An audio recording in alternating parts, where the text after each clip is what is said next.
इसके लिए एक बड़ा ही जागरूक स्वरूप प्रस्तुत किया। मेरी स्वयं इच्छा थी, सभी लोगों ने सारी घटनाओं को पढ़ा होगा, अध्ययन के आधार पर जानकारी भी प्राप्त किया होगा।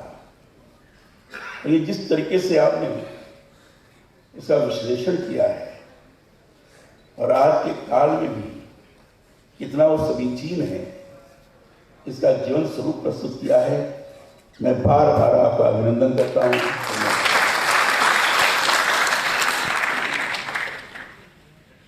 भगवान श्री कृष्ण एक ऐसे, चूंकि इस धरती पर उन्होंने जन्म लिया, इसे मैं कह सकता हूं कि जन्म के पहले ही उनके ऊपर विपत्तियां छाई। उनके जन्म के पहले ही उनकी हत्या की साजिश कर ली गई थी और जन्म के बाद, जन्म भी हुआ तो जेल में हुआ, और जेल में जन्म होते ही उनकी उपस्थिति मात्र से माता पिता का जेल का बंधन भी मुक्त हुआ, जेल का दरवाजा भी खुल गया। भयंकर बरसात के अंदर जमुना की बढ़ती हुई उफान में वसुदेव उस जमुना को भी पार कर गए और यशोदा देवी के पास पहुंचकर उनको रख करके उनकी बेटी को लेकर चले गए। किसी को आभास नहीं हुआ। तो ऐसे संघर्ष में भी जब ऐसे व्यक्तित्व का आगमन होता है तो उसकी उपस्थिति मात्र से ही विपत्तियां भागती हैं, क्योंकि उस व्यक्तित्व के अंदर सकारात्मकता इतनी अधिक होती है, उस व्यक्तित्व के अंदर सात्विकता इतनी अधिक होती है कि उस सात्विकता के चमत्कार से बहुत बड़ी बड़ी शक्तियों का विनाश होता है। ऐसे प्रारंभ से ही उनके अंदर ये सारी चीजें विद्यमान रही और बाल काल के जिस तरीके से कंस के द्वारा उनको मारने का षड्यंत्र रचा गया, उसमें भी कैसे कैसे एक एक राक्षसों का उन्होंने विनाश किया है। ये मैं यही कहूंगा कि उनकी सात्विकता, उनके अंदर की व्यक्तित्व के संघर्षशीलता का आगे चल के जो होने वाला है उसका प्रभाव, उसने इन सारी चीजों को दमन किया है। संघर्ष में भी अपने व्यक्तित्व के आधार पर कैसे रास्ता निकाल लेना यह उनके जन्म के समय से ही प्रतीत होने लगा था।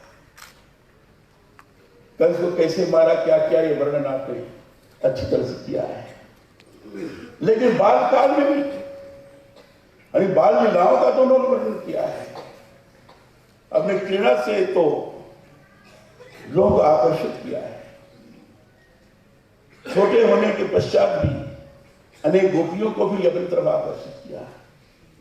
बाद में मथुरा जाने के बाद वहां से भी बाद में गए हैं तो जिस तरीके से गोपियां और बाकी के लोग उनके दर्शन के लिए आकांक्षी थी, बाद में मुड़ के उन्होंने नहीं देखा।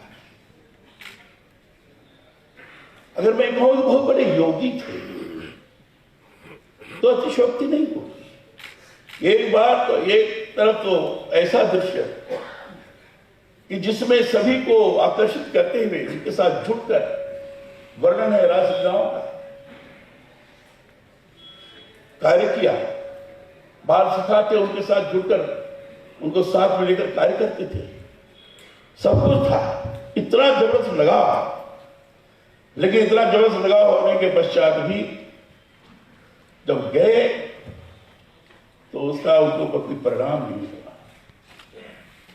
पता है उद्धव आए किस तरीके से गोपियों की कहानी को कृष्ण को बताया, लेकिन उनके मन में नहीं अब तो हम यहां आ गए और वहां जाने का कोई औचित्य नहीं। एक संकल्प शक्ति के आधार पर हमें अमुक उद्देश्य की प्राप्ति करने के लिए अमुक स्थान पर जाना है, गए तो गए, फिर वहां समर्पित हो गए और उसके अनुसार उन्होंने अपना सारा कार्य किया है। लेकिन सब होने के बाद राधा के प्रति प्रेम में किसी प्रकार की कमी नहीं थी। मिलना तो नहीं था, भेंट भी नहीं थी, दूरी नहीं। लेकिन जब उनकी रानियां चर्चा करती थी तो उनको भी आभास होता था कि कृष्ण राधा के अतिरिक्त और किसी को उतना सम्मान नहीं देती, प्यार नहीं करती, भेंट नहीं है, मिल नहीं रहे हैं। एक जबरदस्त आध्यात्मिक प्रेम का जो स्वरूप है, यौगिक प्रेम का जो एक स्वरूप है, वह उनके जीवन की हर क्षण दिखाई पड़ता है। यह एक निश्चित रूप से जो भी संकल्प शक्ति वाला, दृढ़ इच्छा शक्ति वाला, आध्यात्मिक प्रेरणा से प्रेरित होकर चलने वाला जो भी व्यक्तित्व है वही कर सकता है, अन्य नहीं कर सकता है। तो उनके जीवन की शुरुआत से जैसे जैसे उनकी जीवन यात्रा प्रारंभ हुई है, वैसे वैसे ही उन प्रकार के विभिन्न गुणों को स्वाभाविक रूप से लोग एहसास करते हैं, उसकी अनुभूति होती है। इसे कृष्ण के बारे में चाहे जिस भी क्षेत्र में लिखा जाए, उस क्षेत्र में अगर विचार करेंगे तो लगता है ये तो सर्वश्रेष्ठ है, वो तो सर्वश्रेष्ठ नहीं। इसलिए मेरा कहना है केवल युद्ध का ही नहीं, बल्कि समाज के, व्यक्ति के हर क्षेत्र में कृष्ण की सकारात्मक रणनीतिक कुशलता क्या है, यह हमें दिखाई पड़ती है। और जब अर्जुन युद्ध से मुकर रहे हैं, पलायन कर रहे हैं, भाग रहे हैं, गीता के उपदेश के रूप में जो उन्होंने प्रारंभ किया है, वो तो मुझे लगता है कि चाहे जितने वेद होंगे, चाहे ऋचाएं होंगी, चाहे संहिताएं होंगी, चाहे पौराणिक सारे स्वरूप होंगे, सब उसमें समाहित है। चाहे कर्म हो योग होगा, चाहे ज्ञान योग होगा, चाहे भक्ति योग होगा, सब उसके अंदर विद्यमान है।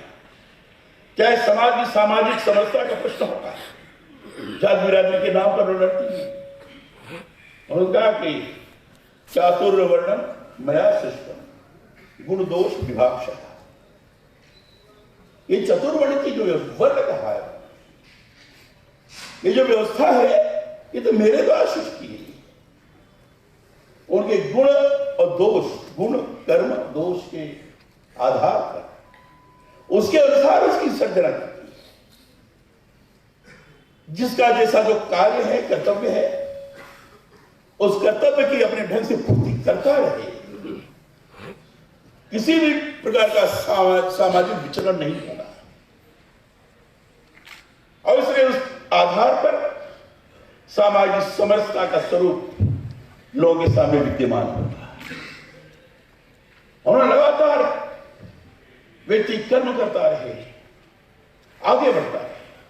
ऋग्वेद के उस धांत को चरितार्थ किया है, चरैवेद चरैवेद चरैवेद, चलते जाओ, कर्मण्येवाधिकारस्ते मा फलेषु कदाचन, काम करते जाओ, फल की चिंता मत करो तो प्राप्त होगा। जैसा कर्म करोगे वैसा पाओगे।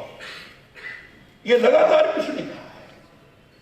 कृष्ण ने भी कहा कि कैसा अपना स्वरूप होना चाहिए। अगर व्यक्ति के जीवन के आधार पर अगर अपने को सारी चीजों से अलग रखते हुए यौगिक स्वरूप को प्रस्तुत करना है, तो उन्हें स्थित प्रज्ञ की परिभाषा दी थी और उन्होंने उदाहरण दिया है, जिदा संवर्ते चायम कुरुमांगानि सर्वशः इंद्राणी इंद्रियार्थेभ्यो स्थित प्रज्ञस्तदुच्यते।